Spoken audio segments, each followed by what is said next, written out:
পৰহি মই ফেচবুক লাইভত এটা কথা উল্লেখ কৰিছিলোঁ যে অসম চৰকাৰৰ তৃতীয় আৰু চতুৰ্থ শ্ৰেণীৰ যি পৰীক্ষা হ'ব তাত আমি লোকসেৱা আয়োগৰ আৰ্হিত প্ৰিলিমছ আৰু মেইনছ আমি অনুষ্ঠিত কৰিম।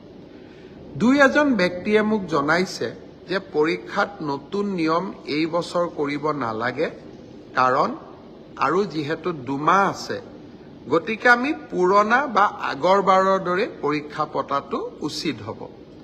আমাৰ চৰকাৰখনে সদায় ৰাইজৰ কথা শুনিবৰ বাবে চেষ্টা কৰে, কাৰণ আমি বিশ্বাস কৰোঁ লাও যেনেকৈ পাতৰ তলত থাকে, চৰকাৰো ৰাইজৰ তলত থাকে, ৰাইজৰ ঊৰ্ধত নহয়। যিসকলে মোক এই পৰামৰ্শটো দিছিল, দুই এজনে অলপ গালিগালাজো কৰিছে আৰু কিছুমানে ভালকৈ পৰামৰ্শটো দিছে। গালিগালাজ কৰা সকলকো মোৰ মৰম